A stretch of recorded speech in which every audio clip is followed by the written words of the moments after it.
Здравейте, поздравители на Бог 7, аз съм Гого, както знаете от миналия клип. Миналия клип показахме как се отива в портала на Enderman и различни работи, за които днес ще ви покажем нещо различно. Елате с мен, драго с мен, защото ти снимаш. Сега ще ви покажем нашия портал, който още не съм завършил отстрани и леко. Клип вече не е готово, всичко ще бъде перфектно. Това е нашия портал към Ада. След малко ще влезем, но... Да, и има ни пигмеи, зомбита, прасета. От ударите едно, всичките ви удрят или убиват. Или вие ударите, значи то да. Вие ако ударите... Едно пръските ви погват, ви подгонват вас. Ела да влеземе. Сега ще демонстрираме даже, но ние здраво сме така малко по-развити, имаме развити работи, не могат не могат да ни отрепат. Ето аз намерих едно прасе, сега го Чакай, бием. връщаме назад, защо така бе? Батика ме връща. Това е идвам. Как ме връща това бе? Баси тъпото. Зарежда ти мапа за това. Това се чупи само с кирка. 1, 2, 3, 4. Трябва да демонстрираме с спауна. Ела спауна в... ние нали го демонстрирахме в миналия епизод? Нищо, ела пак тук да покажем. Значи аз няма да напиша спаун. На Ада спауна ли? На Ада, да. Чай, аз излязох. Че много ми лагваше. Аз съм тук отдолу, сега ще излезна нагоре. Баце, много ми лагва. И за този клип ще приключи за по-незнаещите.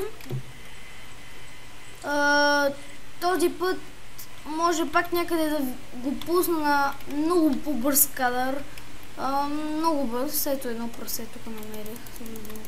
Килнем. Но ако нещо стане, може да има кратка пауза. Защото ако стане много дълго и може да стане кратичка пауза. Няма да е дълга, но ще е кратка. Така го кажем, няма да е дълга, но няма и да е кратка. Така, но път не е сигурно с това беше хубаво малко. Така, друго какво да покажем, то някои хора знаят вече това, но в следващия епизод ще обясня някои неща. Сега ще покажа как се прави тухлена ограда. Ела Гошко в хома. За тухлената ограда ви трябва 1, 2, 3, 4, 5. Колкото аз имам, ето става тухлена ограда. Всеки знае как се прави. Къде са технично? И това са моите честове, това са на един приятел. Преди можех да му ги отварям, но нещо направих и той цяло не може въобще да ги отваря. За да обясня сега как се прави портал. Трябва ви обсидиан. Той се копае до лава и вода или се купува за 1505.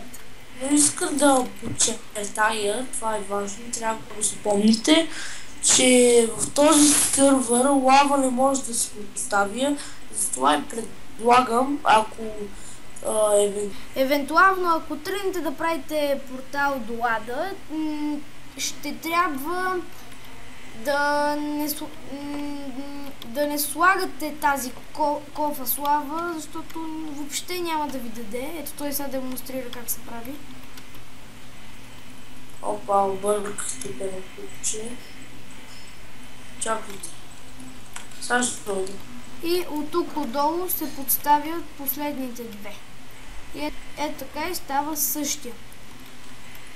И с една запалка штраквате Я- на едно от как- всичките купчета. Както каза Драго, ще демонстрирам аз лично, ще направя една запалка. Или Драго ще демонстрира, защото той снима, но пък сега ще дойде и покажа. В Чакай другите сега. клипове ще покажа как се прави запалка. По-точно в другия клип ще покажа запалка и саксия и как се поставя както с дръвчета и други. Тебе имаш ли още едно обсидиан? Така и са. Опа, забравих си запалката. Малко съм забраванко. Но пък нищо, ето имам запалка. Сега ще дойде при теб, Драго. И ето с кликването на десен бутон, така се поставя и пажнята за капан. Ела да покажем тук. И ето имаме два портала до лава. И вече И ще го свържеме с едно въженце. Аре бе. Много тук. И ето. Въженцето. С какво си ги свързал? Въженце. И това е. До другия път ще го кача в YouTube, в VBOX, ако не е надминало мегабайтите, и във Facebook най-вероятно ще го кача. Довиждане от мен. И ако ме търсите в VBOX, аз съм Драго ГГ в потребител. И това е от мен. И довиждане от мен. До утре.